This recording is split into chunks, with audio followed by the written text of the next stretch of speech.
Assalamualaikum warahmatullahi wabarakatuh. Selamat datang di video presentasi ini. Nama saya Imadini Eksa, saya mahasiswa MM UGM Semba 42. Saya ingin mempresentasikan tentang topik penelitian saya mengenai analisis implementasi program Pilar Prima sebagai program pemberdayaan perempuan di daerah istimewa Yogyakarta. Sebelumnya, saya ingin mengucapkan terima kasih banyak kepada dosen pembimbing saya, Ibu Profesor Nurul Indarti Sivil Ekonom Ken March PhD, sekaligus sebagai dosen mata kuliah Research Method in Concentration. Baiklah, kita mulai pada presentasi ini yang akan diawali dengan pendahuluan, tinjauan pustaka, dan yang terakhir yaitu metode penelitian.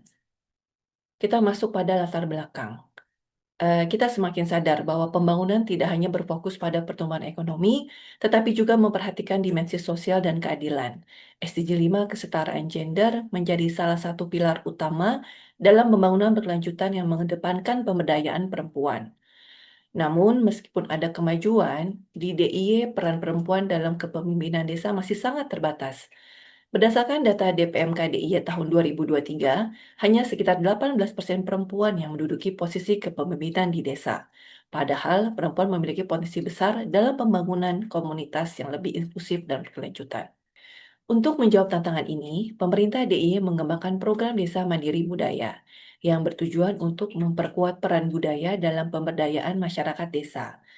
Pilar Prima adalah salah satu bagian integral dari program ini. Pilar Prima fokus pada pemberdayaan perempuan melalui pelatihan keterampilan, pembentukan kelompok usaha perempuan, serta kebijakan yang responsif gender, yang kesemuanya berakar pada nilai budaya lokal. Dengan menggabungkan pelestarian budaya dan pemberdayaan sosial ekonomi, Pilar Prima memberikan ruang bagi perempuan untuk lebih terlibat dalam pembangunan desa, membuka akses ke berbagai peluang, dan mengubah norma sosial yang membatasi peran mereka. Oleh karena itu, Pilar Prima bukan hanya memperkuat ekonomi desa, tetapi juga memperkuat posisi perempuan dalam pengambilan keputusan, baik dalam keluarga maupun masyarakat. Program ini sudah berjalan di 120 desa sejak 2014, namun hasilnya belum merata. Ada desa yang sukses, tapi juga ada yang desa yang masih jalan di tempat. Ada yang benar-benar memberdayakan, tapi ada juga yang masih sekedar simbolik saja. Ini yang jadi perhatian dalam penelitian ini. Selanjutnya masuk pada rumusan masalah. Di sini permasalahannya jelas, ada gap antara tujuan ideal Pilar Prima dengan realitas di lapangan, terutama dari sudut pandang perempuan sebagai penerima manfaat. Selama ini, evaluasi program masih cenderung administratif, belum menyentuh suara perempuan yang ada di garis depan. Kemudian masuk ke pertanyaan penelitian.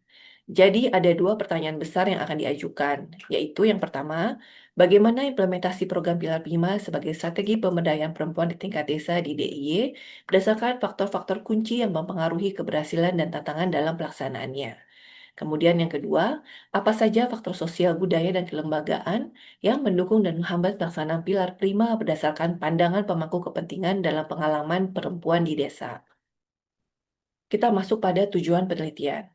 Penelitian ini bertujuan untuk menganalisis implementasi program Pilar Prima sebagai strategi pemberdayaan perempuan dengan memperhatikan faktor-faktor yang mempengaruhi keberhasilan dan tantangan dalam pelaksanaan di tingkat desa, serta dampaknya terhadap pemberdayaan perempuan di daerah tersebut.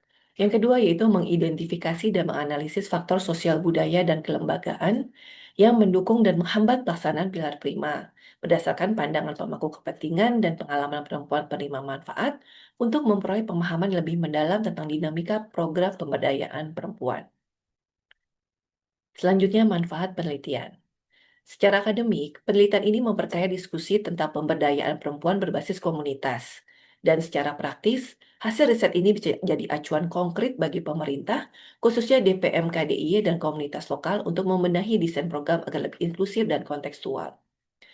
Penelitian ini menggunakan tiga fondasi dari Kabir 99 dengan teori Resource Agency Achievement-nya, kemudian Cornwell dan Rivas 2015 tentang transformasi gender, kemudian Arsen 1969 tentang partisipasi bermakna. Selanjutnya masuk pada tinjauan pustaka. Tiga pilar teori utama yang dipakai adalah yang pertama, Kabir 99. Teori Kabir mengidentifikasi tiga dimensi pemberdayaan perempuan, resources, dalam akses ke sumber daya, agensi dalam kemampuan untuk membuat keputusan, dan achievement dalam hasil dari pemberdayaan. Pilar Prima sendiri berfokus pada ketiga dimensi ini untuk meningkatkan keterampilan, kapasitas pengambilan keputusan, dan kesejahteraan ekonomi perempuan. Untuk Cornwall dari FAS 2015, kerangka ini menekankan perlunya perubahan norma sosial untuk memperkuat posisi perempuan dalam masyarakat. Pilar Prima mendorong perubahan ini dengan memasukkan perspektif gender dalam kebijakan desa dan memberi perempuan lebih banyak kontrol dalam pembangunan. Yang ketiga adalah Arnstein 1969. Arnstein membedakan partisipasi semu dari partisipasi yang memiliki dampak nyata. Pilar Prima bertujuan memastikan perempuan tidak hanya terlibat secara simbolis, tetapi memiliki peran nyata dalam pengambilan keputusan yang mempengaruhi mereka. Selanjutnya masuk pada kerangka pemikiran. Visualisasi ini menunjukkan bagaimana pilar prima dihubungkan dengan tiga teori utama, yaitu teori Kabir 99 Resources Agency Achievement, kemudian Cornwall Rivas 2015 kerangka transformasi gender, dan model partisipasi Arnsen 1969. Ketiganya diintegrasikan untuk menganalisis dinamika pemberdayaan perempuan sebagai penerima manfaat dalam konteks desa berbasis budaya lokal. Kerangka ini menjadi dasar analisis dalam menilai bagaimana struktur kelembagaan, norma sosial, dan kapasitas agensi perempuan berinteraksi dalam implementasi pilar prima di dua desa. Satu dengan kategori sangat baik, dan satunya lagi dengan kategori kurang. Selanjutnya, metode penelitian. Penelitian ini menggunakan pendekatan kualitatif studi kasus ganda, di mana lokasinya berada di dua tempat. Yang pertama yaitu Desa Katongan, Gunung Kidul dengan kategori baik. Yang kedua, Desa Sidorejo, Kulon Progo dengan kategori kurang. Respondennya sendiri terdiri dari 10 perempuan penerima manfaat, yang dimana di dalamnya 5 dari Desa Katongan kategori baik, 5 dari Desa Sidorejo kategori kurang, yang dengan memiliki kriteria aktif mengikuti program lebih dari 1 tahun dan terlibat dalam kelompok usaha forum desa.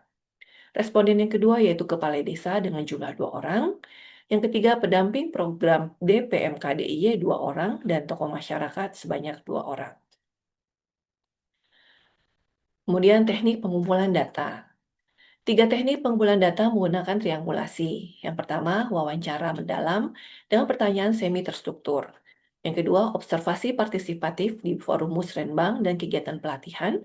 Yang ketiga, analisis dokumen pada RPJMDes, kemudian laporan tahunan, dan arsip pilar prima. Sedangkan untuk validasi dan reliabilitas menggunakan triangulasi sumber data, yaitu wawancara, observasi, dan dokumen.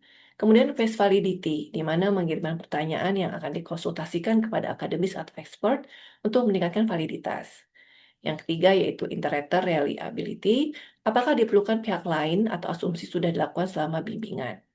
Selanjutnya masuk pada protokol wawancara. Dalam protokol wawancara ada 4 informan.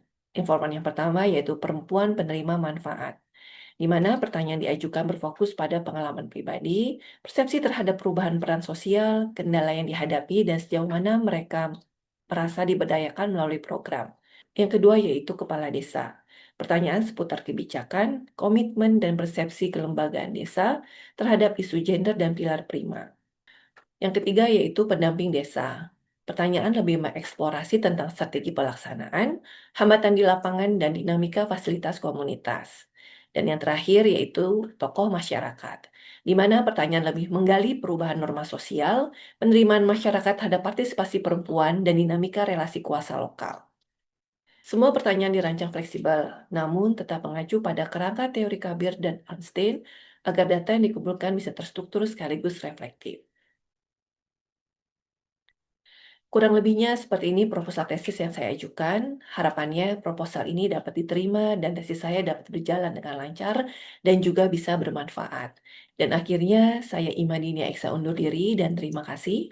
Wassalamualaikum warahmatullahi wabarakatuh.